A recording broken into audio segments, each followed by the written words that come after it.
Hey friends, we have a new book that we're reading in our My Book today, and it is called The Battle of the Alamo. But before we do that, there are some vocabulary words that we're going to talk about that you're going to see in this story. So the first one is surrendered. Surrendered. You might be familiar with this one. Surrendered means if you surrendered to an enemy, you gave up and agreed that the other side won. So another example of this might be Audrey surrendered right before Wes was about to throw another snowball at her, which is what's in this picture. The next word is rebellion. Rebellion. And a rebellion is when people defy authority and fight for change in their political system, so they don't agree with what's going on. Throughout history, there have been many times when rebellion has brought about change. The next word is another one we might be familiar with is furious. And as you can tell from this picture, it means it's very, very angry. When you feel furious, it's a good idea to take a break and count to 10. The next word is tyrant.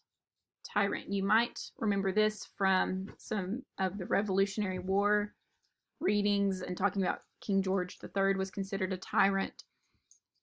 A tyrant is a powerful person who rules others in a cruel or unreasonable way. The king was a mighty tyrant who never allowed his subjects to leave the kingdom. The next word, another probably fairly familiar one, occasionally. If you only do something occasionally, it's only done once in a while.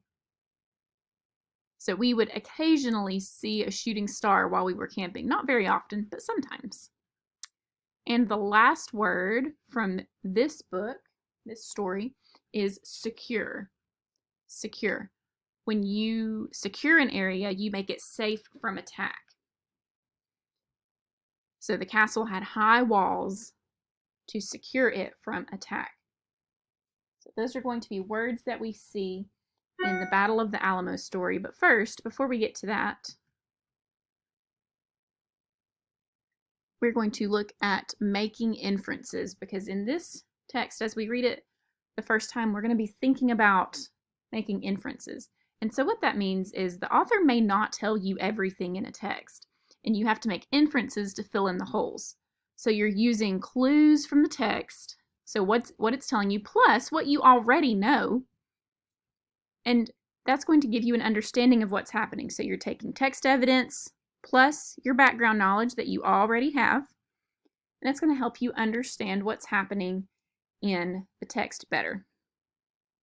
So the text we're going to be reading is called The Battle of the Alamo, but before we do that, just to give you a little bit of background so you can make some inferences a little bit more, this is just a very short little passage about what the Alamo is. The San Antonio de Valero mission, built in 1718, is also known as the Alamo. In the 1800s, it became a fort, and Mexico controlled the land.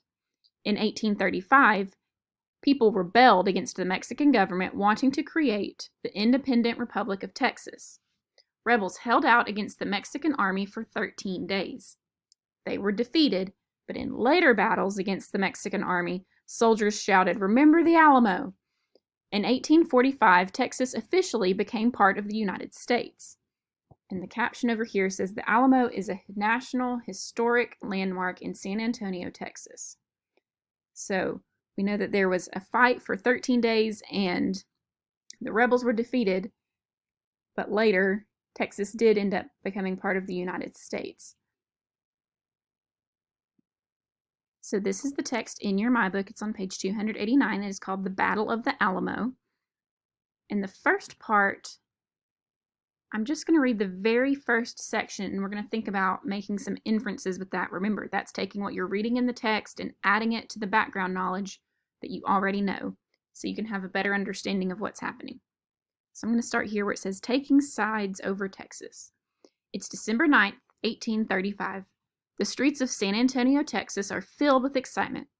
After 4 days of battle, the Mexican leader, General Martin Perfecto de Cos, has surrendered.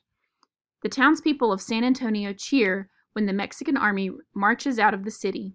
Soon the news of the surrender spreads to other Texas citizens or Texans. The Mexicans feel ashamed for losing to soldiers they consider to be backwoods frontiersmen. In 1821, they won their independence from Spain, and that was against a professionally trained army. If the Texans think they have won the fight, they are wrong. The Mexican soldiers know they'll be back to reclaim their honor. So here in this section, I see that Mexican soldiers felt ashamed about losing to what they called backwoods frontiersmen after they had defeated a professional army, the Spanish army. I also see that they plan to come back to reclaim their honor. And from all those details, I can infer that the Mexican soldiers are really a proud group who are going to fight again and defend their land and to defeat the Texans. So the next section we are going to look at is on page 294 and 95.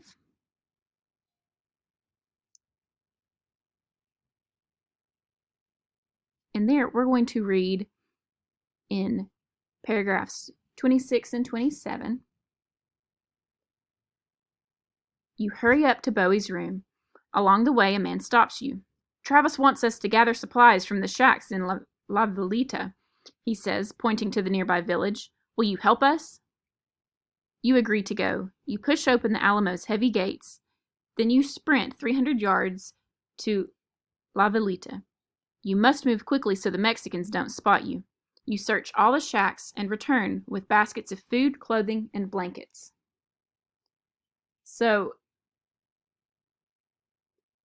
Travis is requesting the men go gather supplies from all these shacks in La Vilita.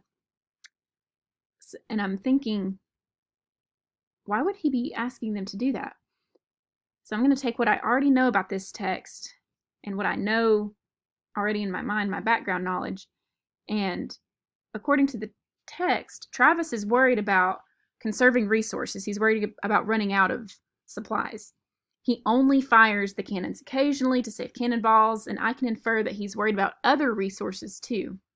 So if these Texans are under siege for a long time, they're going to need more supplies of food and clothing and blankets.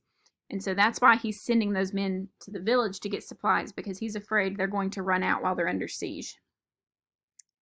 The next section I want us to look at is just the next paragraph, paragraph 28. That night, the Mexicans continue shooting cannonballs at the walls. It seems like the explosions are getting louder and louder. So, right there, I'm making the inference that the Mexican soldiers and their cannons are moving closer and closer to the Alamo. It doesn't tell me that they're doing that, but I know that if the explosions are getting louder, it's because the cannons are coming closer. So you can either read this text on your own or listen to it on HMH and think about all the other inferences you're making as you're reading this text. What things do you understand? Not because it's just what the text told you, but you're also bringing in your background knowledge.